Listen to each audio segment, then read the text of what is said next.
Welcome to episode 165 of the Ski Podcast, and thanks for joining us, listener. Today, we're going to be discussing skiing in destinations as diverse as Orelle, Madesimo and Uzbekistan, finding out about the new sports centre in Val Thorens. Plus, we have snow reports from across Europe and some words from a world champion. My name is Iain Martin. I'd like to introduce our guest today. On the podcast for the first time is Sophie Ibbotson. Now, technically, Sophie was on the podcast, in the Ski Podcast live in Birmingham at the National Snow Show. But I asked her to come on today to tell us a little bit more about what she did then, her knowledge of Uzbekistan. Hi, Sophie. How are you? I'm very well, thank you, and very nice to be here on the Ski Podcast.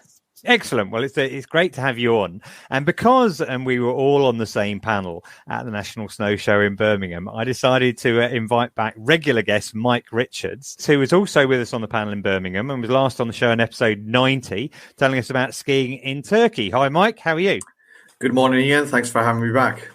It is a pleasure, as always. Now, regular listeners will know I like to start off by asking my guests when they were last on snow. I'm going to start with you, Mike, because I happen to know that you've just been away. Tell us where you were. Yeah, I mean, ordinarily, last week I would have been skiing in the Brecon Beacons in that cold spell, but I was away in Turkey at Irde ski resort in central Anatolia as a guest of Go Turkey, Ski Turkish, and the resort itself. I joined Johnny Richards from Fall Line Ski Magazine and Sierra Schaefer from Ski Magazine in the US on a familiarization trip of the Cappadocia region, which has got these fabulous fairy chimneys. Kayseri is a fantastic city, and then this amazing ski resort, Erciyes. We did, just to remind listeners, episode 90, we talked about skiing in Turkey. Maybe we'll have to talk about this again. But remind me, were you a model this time? For Full Line magazine? Well, last time I went as photographer / model for a few shots, and my camera broke on the first day. But this time my camera stayed proud. So thankfully, Sierra was the model. She's far better looking than I am on skis. So we got our action shots. So we got a lot of our cultural shots. We visited the bazaars and lots of cultural areas. And we had one day that looked like the Brecon Beacons, where it was... you couldn't see 2 feet in front of your face and it was blowing sideways. And then the next 2 days, there were beautiful sunshine and this massive mountain that goes up to 3,900 meters. Excellent. Well, that sounds brilliant. Sophie, can I ask you, when were you last on snow? I was last on snow in March, actually, which seems ridiculous because it's 9 months ago now. But I was very lucky to go to the Four Valleys with Swiss Tourism and to see some of the quieter bits of the Four Valleys around sort of Wesenaar and Nendau. Very beautiful, very underdeveloped in many ways. We had very good snow even in March and some good après ski as well. That sounds really good. I will be going to Verbier in the Four Valleys in March. It will be my first trip there for quite some time. But I'm delighted to say that last week I was actually skiing in the Three Valleys, and listeners may know that Ski Podcast is sponsored by Les Trois Vallées. It's the largest ski area in the world. There's a book called Ski Europe by a chap called Charles Liocha. He describes the Three Valleys as thus. On paper, the area is overwhelming. In person, it's mind-expanding. Now, I've just been there. I worked 4 seasons in the Three Valleys. Never tire of it. Went to a bunch of different resorts on this little trip. Thinking about the snow, I would say that it's pretty light, the covering. It's not as good as it would typically be for this time of year. It was fine enough on the piste. I was in Val Thorens and Orelle. The skiing was pretty high, above 2,000 plus meters. I did ski down to Les Muir, and that was fine, skiing down to Les Muir. But, more snow would definitely be welcome. I believe there's some coming in. Let's add in a couple of snow reports from some of our regular contributors. We've got Andy Butterworth from Kaluma Travel in St Anton, Robin Shah in Verbier, and Alex Almond in Les Deux Alpes. Let's hear what they have to say. Hi everyone, hi Iain, it's Andy from Kaluma Ski over in St Anton. Very excited to be giving my first St Anton snow report update to the award-winning ski podcast. Congratulations, Iain. On to December. Just before the lifts opened, early December, there was some incredible snowfalls, as seems to happen every season. So before the lift opened, everybody around here who has a pair of touring skis was up touring. Going up into the high alpine, which was fantastic snow. Probably very early, it was like a 20 to 30 centimetre base was set at the end of November, start of December, which was fantastic. A fantastic look ahead to what December might bring. But December's been a very mixed month, really, snow-wise. We've had a bit of everything. We've had heavy snowfalls, we've had light snow showers, we've had a bit of rain, we've had warm winds, and we've had really freezing, bitterly cold temperatures, which when you factor all that in together, is actually a great start to the season. It means the base has been set. It means the snow is ready for the mountains ready for the next big snowfalls to come. And it does certainly set the tone for the season ahead. In terms of the last week or the few days ahead, this week has kind of typified what the whole of December's brought. The week started off with some really good snowfall. Then came some warm winds. We actually had a little bit of rain yesterday lower down in the village and on the lower slopes. Today is beautiful blue skies, and the next couple of days is forecast for about 30 to 40 centimetres of snow up on the top of the mountain, which could bring a bit of rain lower down in the resort at 1,300 metres, but certainly up high, probably from around about 2,000 metres upwards. We're looking at 30 to 40 centimetres of snow over Christmas Eve and into Christmas Day, which should be fantastic. And if the forecast rings true, Christmas Day should be sun shining, blue skies, and a lovely, lovely white Christmas. So that's quite exciting. But as a resort as a whole, it's been pretty quiet. Hasn't been that busy through December, which is usually quite normal, which means lots of the locals and the tourists that have been coming here have definitely been enjoying good snow, hard pack, but great on the piece. But moving into Christmas, I'm sure the resort is going to fill up in the next couple of days. Everyone coming for Christmas and certainly for the New Year festivities. And let's hope that January, February, March and April bring lots of people, lots of snow and lots of good times. So we very much hope to see you on the slopes in the new year. Thanks very much and look forward to the next report. Cheers, bye. Hi Iain and greetings from Verbier. We have had a cracking couple of weeks. Conditions have been superb with regular top-ups of fresh snow, some bracingly cold temperatures and some really gorgeous sunny weekends. Squeaky corduroy lovers will be pleased to know that the pistes are now all open and have been in great condition from Montfort all the way down into town. The new snowmaking seems to have created a bit more of a solid base than previous seasons, so we're not seeing those usual early season thin sections with rocks showing through. Lots of people come to Verbier for the off-piste, and the last couple of weekends have been a treat with cracking conditions for mid-December and some spectacular days of light fluffy powder. The itineraries aren't yet officially open, but both Col des Mines and Vallon d'Arby have been in great condition with some really amazing deep powder fields, and I reckon they're looking good to open pretty soon. The Montgelée and Tortin itineraries still need more of a base, so I think we're looking at Christmas or New Year's week until they'll be open. Brousson, the best spot for tree skiing, opened this weekend with its new 6-man fast chair, and I saw a couple of nice reports from over there. And Montfort has been open since last weekend with its new viewing platform, which gives a perfect view into the famous backside off-piste route. And there were some tracks in there, so it looks like the first brave souls had ventured in this weekend. So if you're a mogul lover, you can head up to Montfort. Unfortunately, the next few days aren't looking quite so good, with the dreaded föhn wind blowing in warm air from the south. And as a result, the snowfall predicted this week and weekend is likely to fall as rain below 2,000 metres. Good for the base up high, but not ideal for those skiing in the next few days. Fortunately, it looks more promising for the end of the month with temperatures coming back down. So hopefully we'll get a nice cold, fresh layer on top that will put everyone in good spirits for Verbier's infamous New Year's Eve celebrations. Okay, so that's it from me. So happy holidays and tell your listeners to keep up the snow dances, please. Take care.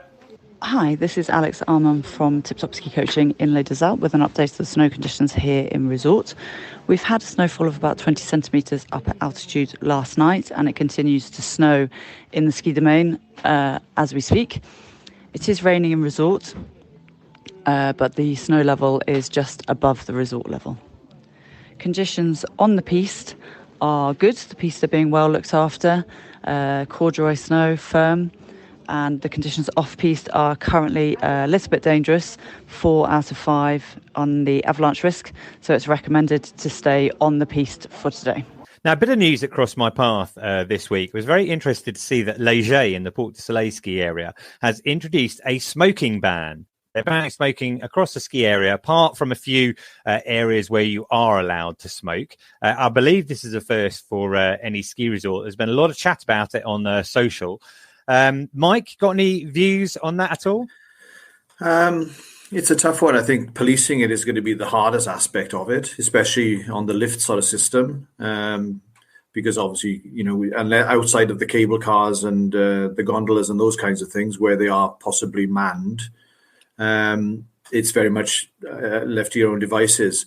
In Japan, they've got a similar sort of setup where they have in hotels and restaurants, airports, large areas where people congregate, they have dedicated smoking rooms where the door opens and then this massive cloud of smoke piles out of it, and the rest of the areas are smoke free. So I think segregating that experience is not a bad thing, especially if you come from a country like ours where we've had non-smoking in public areas for a very long time. Certainly across the European Union, we're seeing more and more places which are going smoke-free. I think obviously there's the health component. There's the fact that a lot of people just don't like being surrounded by smoke, certainly indoors and to some extent outdoors. And then there's the environmental impact as well. And I can see particularly if you're in a ski resort, you may not notice it when the snow's there, but come springtime and the snow melts, there's going to be an awful lot of cigarette butts contaminating what is otherwise a very beautiful place. Well, that's exactly right. And in their press release and their communications, they said that more than 3,000 cigarette butts are collected annually in the Léger ski area, and there are over 150 substances that are toxic to the environment, which include mercury, lead, arsenic. It doesn't make it sound too good if you're still a smoker, butane, ammonia, etc. But it pollutes water and it pollutes the environment as well. So that's certainly part of their motivation. Interesting. We'll certainly follow that one, but it's created a lot of discussion on social media. Now, I was out in Orelle last week, and you mentioned the four valleys, Sophie. Everyone, I think, probably knows the three valleys, largest ski area in the world, but not a lot of people necessarily know Orelle, which is technically the fourth valley of the three valleys. I wanted to go there principally because it's very easy to travel there by train, and regular listeners will know that's how I like to travel. And I went out there by train, so let's have a quick listen to that. So, new journey for me today. I've been to the Alps by train many times, but today I'm on the TGV to Milan, and I'm going to be getting off just before we go through the Alps themselves, through the tunnel at Modane, where I'm going to Orelle, the lesser known fourth valley of the three valleys. Just getting on at Gare de Lyon in Paris right now.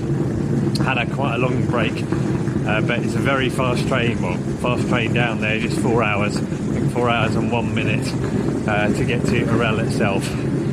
So let's see how it goes. So 4 hours later, bang on time, we arrived in Modane in the Maurienne Valley. You can access lots of ski resorts from here. Valois, Valseny. I'm going to go to Orelle, the fourth valley from the three valleys. All those people are staying on the train. They're on their way to Turin and Milan. Still another 3 more hours to Milan from here. 10 minutes later, just left the station up here in Orelle, just in the camping, just outside Orelle. Had a lift thanks to the very kind Vanessa. I'm going to go and check out the accommodation. The village itself is really just made up of a bunch of different hamlets. It's almost a bit grand to call it a village. It's very kind of quiet place. It's not going to be suitable for everyone. If you want to have the big après ski thing, this is not the right place to go for you. Accommodation is quiet. I mean, there is a nice 3-star set of residences with, wellness area up there. But realistically, there's only one restaurant in town. Incredibly cheap. I bought a pizza and a salad for €11, which you're not going to find anywhere else in the three valleys or probably many other places in France. But the main reason it's coming into vogue, let's say, is they have a gondola which has existed since 1996, connecting up into Val Thorens and into the Three Valleys ski area. But that initial gondola from Orelle at 900 meters to the midpoint, Plan Boucher at 2350, has been upgraded and is now much faster. And then in addition to that, at the start of last season, they opened a new gondola that goes from Plan Boucher up to Cime Caron, which is 3,200 meters. That just takes 5 minutes. It's one of the fastest ski lifts in France at 7 meters per second. So it means that you can effectively be onto the VT side within 20 minutes. And I have to say that when I tested it, it didn't take 20 minutes. It took longer than that. That might be because they were running the lift slower, and that's part of what a lot of ski resorts are doing this year. You know, in periods of low demand, they're just running the lifts a little bit slower. But it was very quick to get there, and actually the Orelle-Ski area itself was pretty good. I enjoyed skiing around there. There was actually a blue run that was closed off. I did what not meant to do, dipped under the rope, and effectively it turned into a really nice kind of off-piste run. And, you know, interesting seeing on social media, some people are talking about, you know, if they're going on holiday to Sestriere, for example. The train I took from Medan, after Medan, it goes through the Alps and comes out on the Italian side. People were on that train going to Milan and Turin. And I saw on social media, people are talking about being on holiday in Sestriere and taking a day trip, driving through, parking in the free parking in Orelle and going for a ski in the Three Valleys for a day. Mike, ever been to Orelle? I haven't. Val Thorens is the highest I've been to, but I haven't been over that backside. But it does look intriguing. It's a little bit like the Vosgenais, I guess, into Alpe d'Huez sort of link, which, as you said, will appeal to some people and not appeal to others. I'm glad I've managed to find somewhere that you haven't been to, Mike. I know you've been to most ski resorts. Sophie, I'm guessing you've been to the Three Valleys before. Ever dropped into the Fourth Valley? You're spot on. I've been in the Three Valleys, but not in the Fourth Valley. So that's one to add, maybe this winter or maybe in the future. Yeah, I mean, the actual bowl in the Orelle-Ski area above Plan Boucher is pretty good. There's some good skiing there as well. And I think it's obviously very quiet. There aren't that many skiers over there. I mean, I was there the week before Christmas, so it's not a peak season. But, you know, it's definitely a low-cost option, a way of getting into the Three Valleys. More central is Val Thorens. People probably know that it's the highest ski resort in Europe at 2,300 meters. I went over to Val Thorens from Orelle. You can actually do it as a pedestrian, taking those lifts that I mentioned to Cime de Carol and then coming down from Cime de Carol on the gondola on the other side. So I got some really strange looks. There've been some quite heavy snow the night before, and I had my bag. I didn't have skis. I'm dragging my bag, you know, along behind me. I had to kind of break a bit of snow at the top of Cime Carol and then go down. But you can basically do it as a peloton. And I went over to Val Thorens, and the main reason I wanted to go to Val Thorens was to look at the new sports centre they've got there called Le Bourd, which actually officially opened yesterday. We're currently recording on Thursday, the 22nd of December. It officially opened yesterday, but I was there a little bit before that, and I spoke to the commercial director of Val Thorens about it. I'm here with Eric Blanco, who is the commercial manager of Val Thorens, and we've just been looking around the new Le Bourd, the new sports centre here in Val Thorens, and it is very, very impressive. Thank you so much for showing me around, Eric. You're welcome. Now, you mentioned to me just now that you know, this is new, and I said, oh, you know, several other resorts have got, you know, good sports centres. You said to me that actually the one that this replaced was one of the first ever built in ski resorts back in 1980. In 1980, yeah, Val Thorens was the first resort to get a sports center. Yeah, what a tennis was before a tennis sports center. Right. Okay. And then other resorts came to look at this, the original one, to kind of inspire them and learn how they could go about creating their own sports centers. Yes, more or less. Everyone came to see the sports center we got because we make many activities inside, and so all the other resorts start to build sports center in their resort. That is good for everyone. Yeah, well, Val Thorens in its position as it often wins awards such as the world's best ski resort or France's best ski resort, it makes sense that you would have one of the best sports centres. And now this new place, Le Bourd, really, as far as I can see, does excel. I think there's 17,000 metres squared in total. It's huge. There's a lot going on here. I mean, we started off, all of your ski instructors from Val Thorens are currently upstairs using the auditorium. How many people could you actually get in there? 450 people we can... 450. So even though there's several hundred instructors, it was nowhere near full. And so for people who want to, you know, organise business trips or meetings, etc., conferences, you know, this would be the type of venue. In January, you've got an event here. I think it was one of the first ones that's going to go ahead, which is Ski Force Pro. What will they be doing? Ski Sports Pro is for all the shop who came here to try the ski of the next season and to buy the ski and to propose for the guests. So during 4 days they are here to discuss with the brand and to test and so on and so on. And they take all the sports center to make the show, exposition and test. Yeah, and so that's a business event that you've got little breakout rooms. People can have meetings in there, do networking events, etc. Slightly different event. Earlier this month, I think, you had Varsity here, so Oxford and Cambridge, all of the students for their annual event. Where we are standing now in the big sports area, you told me that there were 3,000 students in here, all partying at the same time, right? Yeah, last week we got Varsity. In this part we call Arena, and there were 3,000 to make concert, to make bongo bingo, to make special party. And it was a little bit crazy, but it was very nice. I bet it was a bit crazy. I've been on a few of those student trips myself, and it can get a little lively sometimes. But the point is that you can fit everyone in here, and a really large number of people. And then down at the far end over there, we've got the swimming pool. And that itself, I haven't seen. Maybe I'll get to see it tomorrow or something like that. But you've got a wellness zone in there as well with different facilities. Of course, we got a very nice swimming pool where you can swim, where you can play, when you can be with your friend or family. And just behind, we got a complete wellness spot with a jacuzzi, with a sauna, with a steam bath, with a special shower, with a special bath also for massage and things like this. Yeah, I mean, we're ticking off all the different places. Like I said, it's 17,000 metres. There's a lot in here. Another area we went to go and see was a soft play area, for younger kids, I think it's for the under 12s. Yeah. And you told me that's the largest soft play area in the French Alps. I can tell you, my kids are a little old now. They would absolutely love that place when they were younger. We used to go to different places in Brighton. And there's all sorts of different things in there. You've got like little go-karts and a little football area and slides and stuff. And then there's also a section which is just for younger children. Yeah, we got all this part for children under 12, and we got a special part for children under 3. So they are cool and they can do what they want. Yeah, and I had a look at the prices, and to me, it strikes me that the prices are all quite reasonable. I'll put a link to it in the show notes.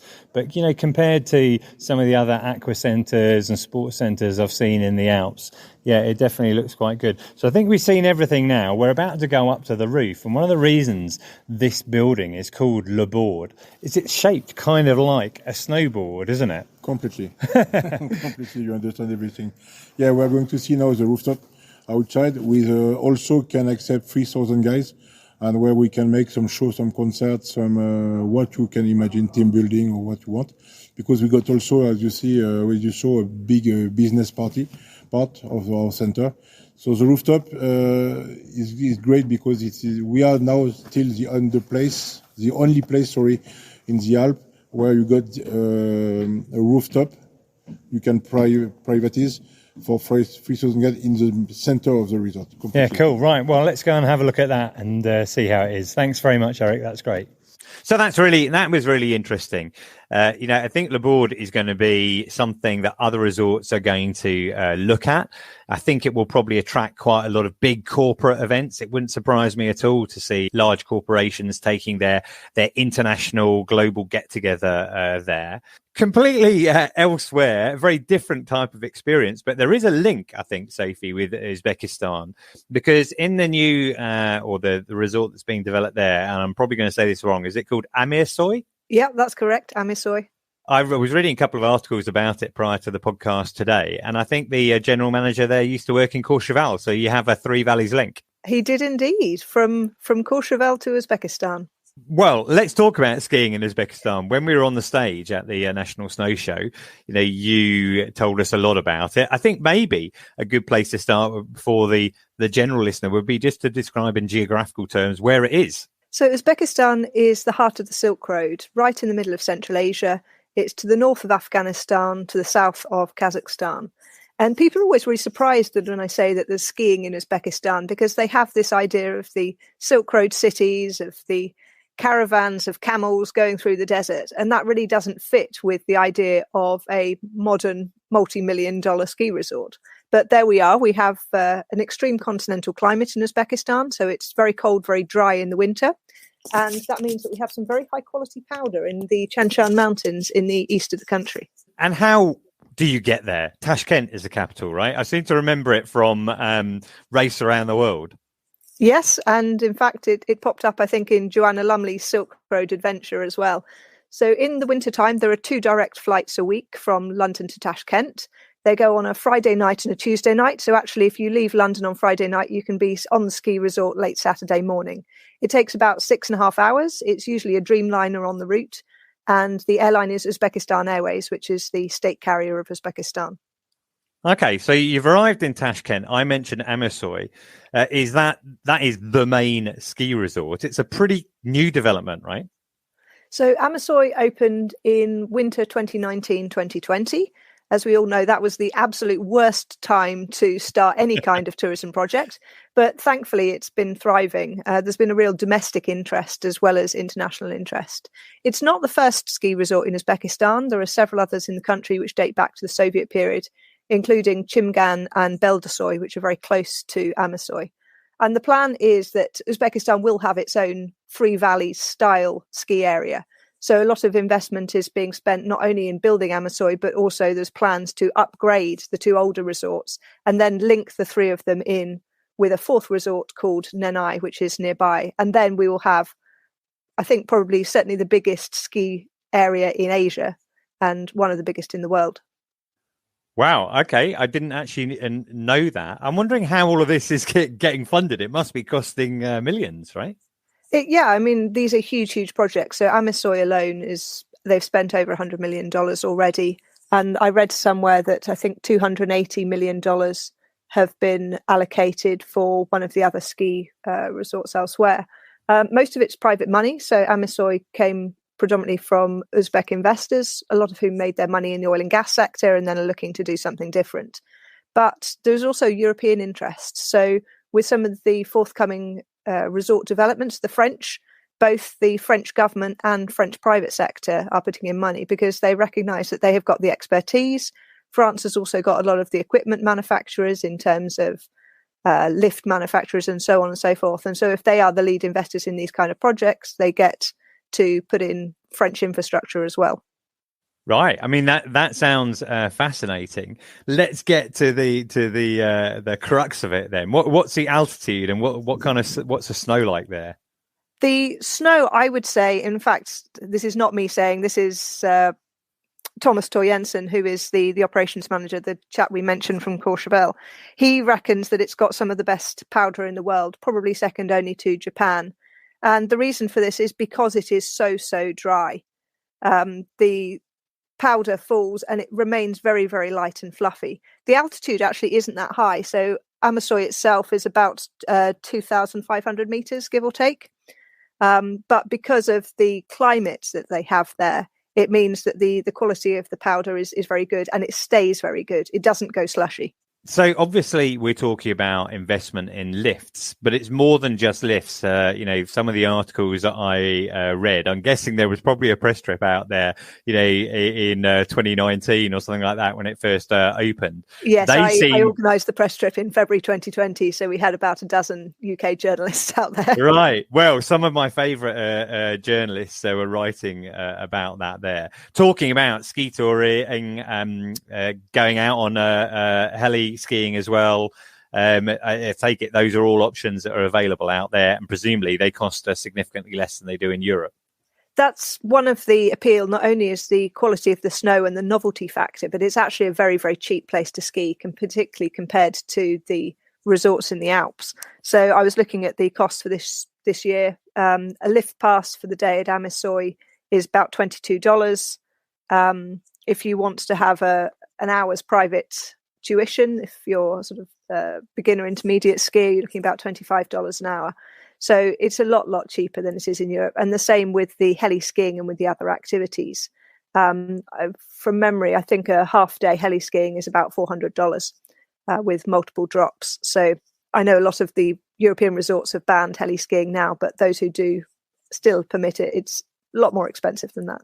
Yeah, no, that's for sure as well. And I think the appeal of destinations such as Uzbekistan and so many of the places that Mike has been to and talked to us about, like Turkey, etc., is that it's not just the skiing. It's not just, the ability that you can go hilly skiing or whatever it might be. It's that exposure to a completely different culture as well. And that's a big part, I would imagine, of any trip to Uzbekistan.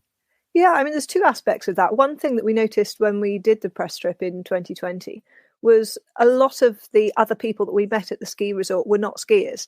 And in fact, at Amisoy, they're actually selling pedestrian tickets for the lifts as well, because there are so many families from other parts of Uzbekistan who are coming really to see the snow and to see the mountains and the excitement of the resort. A lot of them have got no intention of skiing, but they really want to appreciate the mountains and the infrastructure. So they are growing a ski industry from the ground up, starting with people who've never sort of seen and appreciated the snow in the mountains. The other aspect, if you're a tourist coming and you want a few days skiing, is that you can combine it with the Silk Road cities. So Uzbekistan's got 5 UNESCO World Heritage Sites, 4 of which are Silk Road cities, Samarkand, Bukhara, Khiva and Shahrisabz. So you can go and combine these extraordinary historic monuments with all of the bejeweled tiles of the mosque and madrasas, things that people associate with the sort of stereotypical Silk Road, and then combine that with the ski resorts as well. Yeah, that's what I remember from the Greatest Race. I think it was Samarkand as one of the cities that they had to go to. And yeah, as you say, extraordinarily beautiful. Yeah, and to me, that's always, a really interesting part of it. Mike, I'm sure, I think I'm right in saying you haven't been to Uzbekistan, but knowing your penchant for exploring unusual places to ski around the world, I imagine it's on your list now. Have you got any questions for Sophie? Yeah, I mean, it's very similar to a lot of the places and a lot of the things I go to those kinds of areas, because you get that wonderful combination of almost having 2 holidays in one, where you've got great skiing, great and underappreciated skiing infrastructure. I presume the lifts are fairly new, Sophie. Yes, everything at Amisoy is brand new because it opened for the 2019-2020 season, and they've been adding more lifts since then. So I think last winter they had an extra 1 or 2 lifts, and there's more planned to come. Yeah, and I think that's the one of the big things that's misinterpreted, I think, by Western skiers who are used to Central Europe, is that they think they're going to go down there and ski on rundown old lifts, and that'll be fairly dangerous. And it's totally the opposite. Everywhere I've been, there have been massive inputs of money to really improve the infrastructure, and as you say, started from scratch in some places. It's the supporting infrastructure as well, because actually 5 years ago there was absolutely nothing at Amisoy, not even a proper road. So they have actually built the roads to get there. They've built the hotels, the restaurants, the chalet villages, the spa, all of the other activities. So you've got everything which is brand new in one place. And it is really interesting to have this investment in a country like Uzbekistan, because I think it's Laurent Vanat is a chap who produces a report about the state of skiing across the world, looks at all the numbers. And pretty much every area is in decline in Europe, in North America, in terms of the total number of people who are skiing. And the area where there's growth is Asia. And I imagine they probably have their eye on the Chinese market or something like that as well. It makes sense, because if you look at where Uzbekistan is geographically, within 3 hours flying time, you can go to Moscow in the north, Middle East, particularly Dubai and Abu Dhabi. There are direct flights 3 hours to the west, and then going down to the southeast, down to Delhi. So you've got a huge area of potential skiers, growing middle class, a lot more money, and they can get to Uzbekistan much faster and more cheaply than they can get to Europe. Yeah, super interesting. Well, I'm going to put a whole bunch of links into the show notes so people can find out more, including a couple of links to some of the articles I noticed. I saw one was by Felix Milnes. Regular listeners will know him because he was a guy who went parachuting above the Eiger. I can't remember what episode we covered that in, but I'll put that in the show notes as well. So lucky man, gets to travel to lots of exciting places.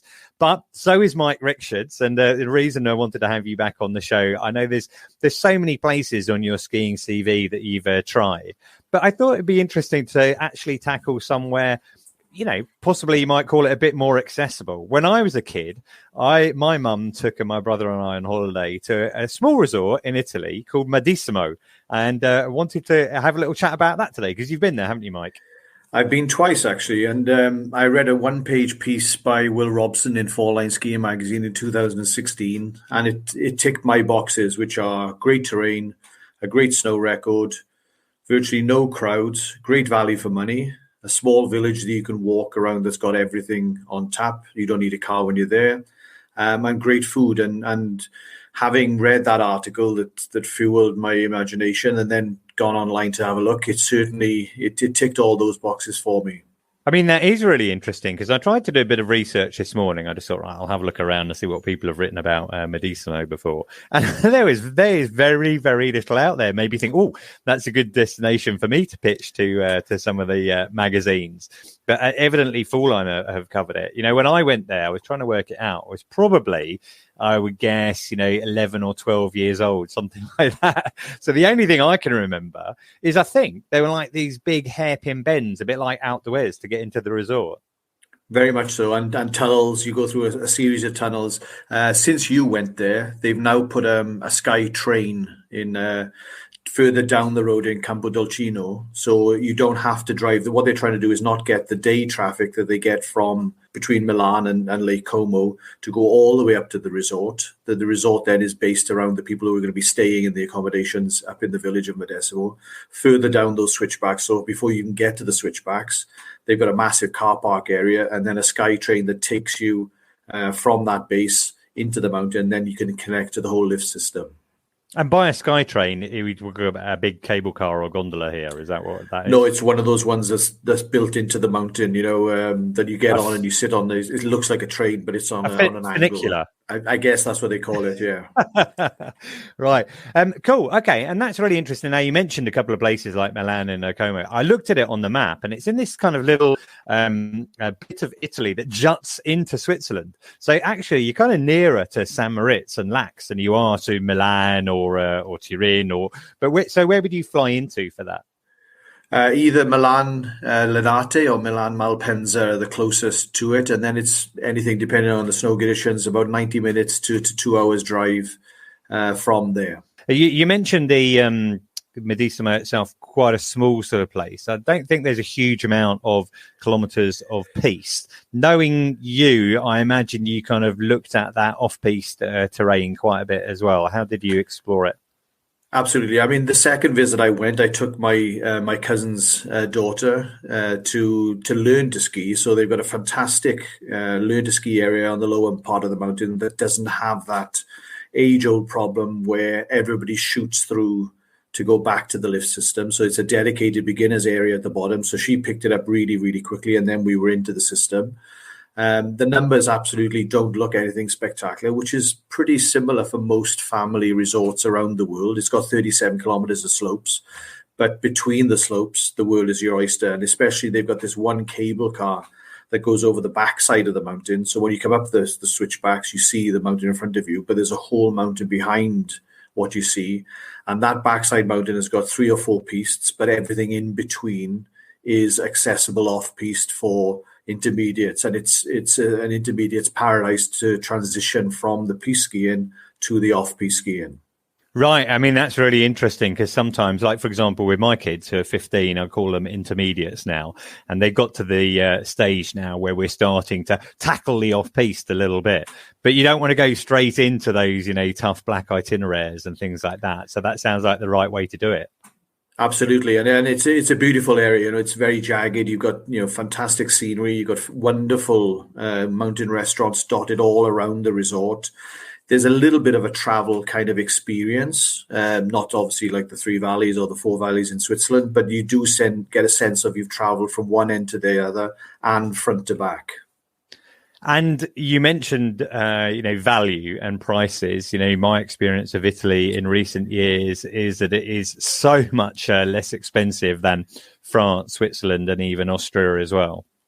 Absolutely. I mean, the lift tickets, I just looked at the most recent prices. They're 49 for an adult and 41 for a youth, but the multiple break then goes down to about 40 euros per day for an adult and about 31 or 32 euros a day for a youth or child. So very reasonable, not super cheap like Eastern Europe, but then not the silly prices that you get in the bigger resorts in France and Switzerland. And of course, that's a lift ticket, but you mentioned all the restaurants spread around the mountain. Not only do you get Italian cuisine, which is normally regarded as being the best in Europe, but it comes in at a brilliant price as well. Definitely. When we were having, a pasta starter dish, or the pasta sort of course, and then having a main meal, a bottle of wine between us, a couple of glasses of water, sparkling water, and coffee or tea at the end of the meal, and you're looking at €40 for the two of us. Yeah, that sounds great. Although I'm guessing that wasn't with your niece or your daughter. No. That was with her father.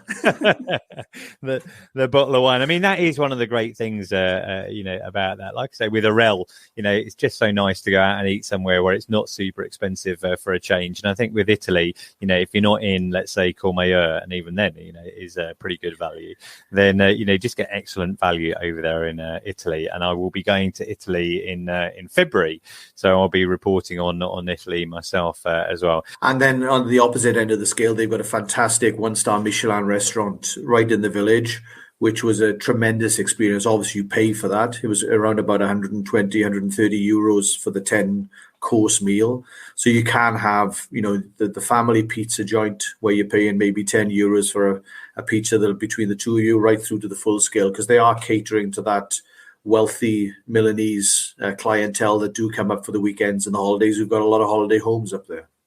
Right. Okay. Interesting. Well, and maybe it's time for me to squeeze in another trip back to Madesimo again.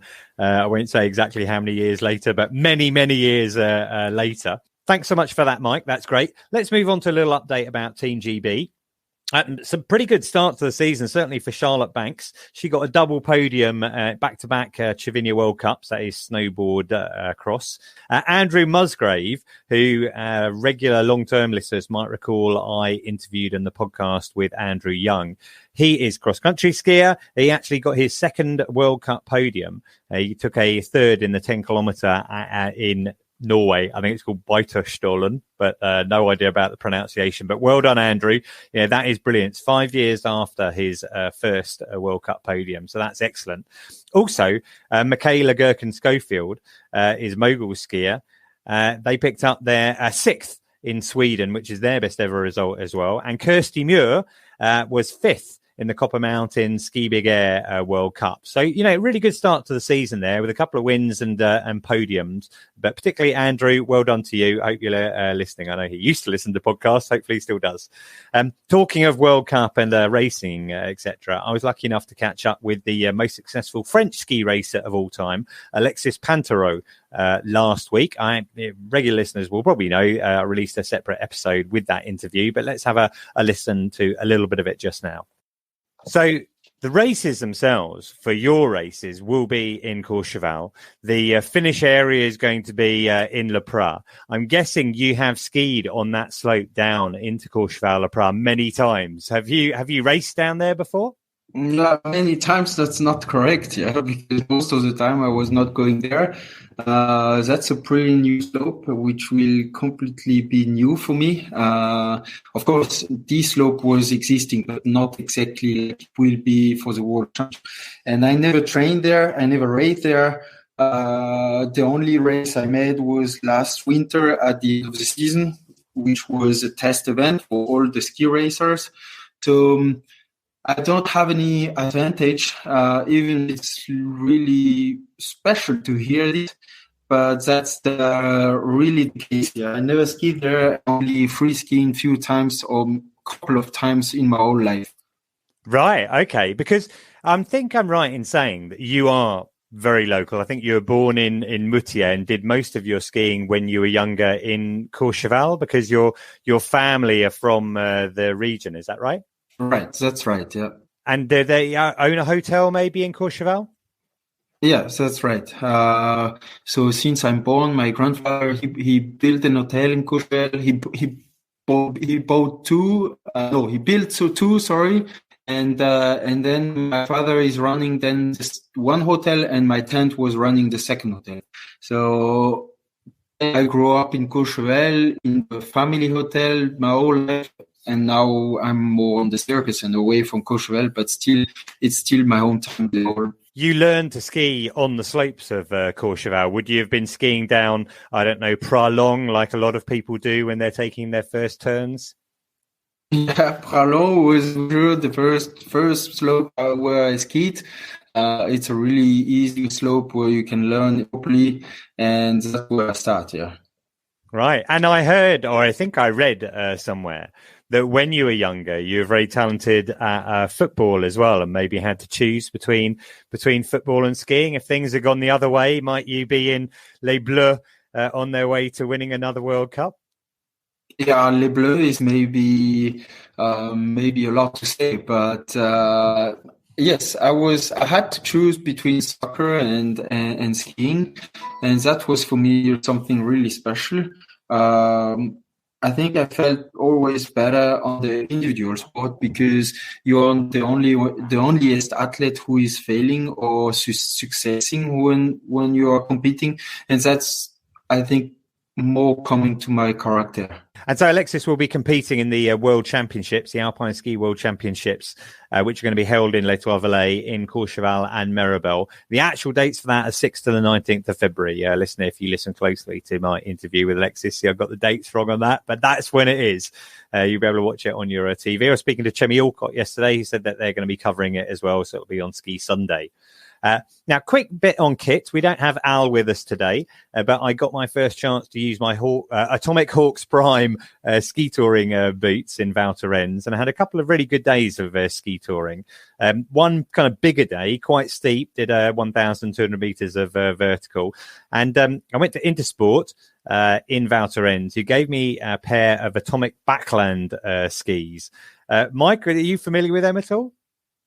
Yes, I don't have that particular ski, but I know a lot of people, when I've been in Japan, they've had that because it's very, very durable, super light, and got a really nice profile to cope with all conditions.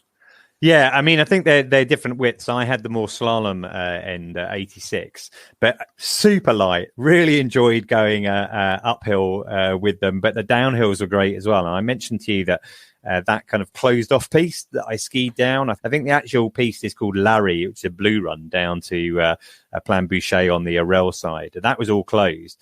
But I went down there on those, and those skis really gave me a lot of balance. I felt really comfortable on them. I was able to cut through a bit of a crust with lighter powder underneath. It was just a joy. But skiing is a joy, right? I did try the carve, but I'm not going to talk about that now. I'm going to wait until Al gets back from trying it himself in January, and then we'll discuss that then. Okay, we're moving to the close now. A bit of feedback. Don Winter, he's actually from Protect Our Winters. I know him well, but he was talking about the sustainability episode that I did a while ago and said, thanks for making that great episode. So it's a pleasure. Don, Miranda Walsh contacted me via YouTube. She was talking about the Alexis Pinterault. She said, thanks for posting this interview in. It's a great listen. Paul Bond via YouTube on the same one, the Alexis Pinterault thing. It's a great listen. And Christian sent me an email saying, thanks for being such a great source of ski info. So that's a pleasure. And Rob also sent me an email. I'm enjoying all your new podcasts. That's very kind of you, Rob. I do enjoy all feedback. You'll find us at the Ski Podcast on social media, or you can send me an email, theskipodcast@gmail.com. If you enjoy the show, there's a couple of things you can do to help. You can give us a review. It helps other people find us. And you can always buy me a coffee if you want to at buymeacoffee.com/the Ski Podcast. I would always appreciate that. And it'll help me get through the hours of editing and producing I have to get these out live, particularly this one just before Christmas. Now, you can follow me at Skipedia and the podcast at the Ski Podcast. But for now, I would like to thank Les Trois-Vallées for sponsoring the show. And I'd like to thank my guest today, Sophie. Thank you for joining us. Thank you very much for having me. It's really great to have a chat again. Hey, I really enjoyed finding out more about Uzbekistan. It's definitely on my list, and as I'm sure it's now added to many listeners' lists as well. And Mike, I don't know how many times you've been on the podcast now. It's got to be at least half a dozen, if not more. Listeners can go back and listen to Mike talk about all sorts of destinations. I think probably my favourite was during lockdown when you were skiing in Wales. How many days did you get skiing in Wales that year? 23 for me and 40 for my ski partner, Chris. 23 days skiing on Pennyfan. Is that how it's pronounced? Yeah, Pennyfan, yeah. Pennyfan. Brecon Beacons. Right. I just think that I really, really enjoyed that one. So listener, if you'd like to hear something a bit different, just, Google that one or have a look in our back catalogue. But for now, Mike and Sophie, thank you very much. And finally, listener, thank you for joining us. And until next time, goodbye.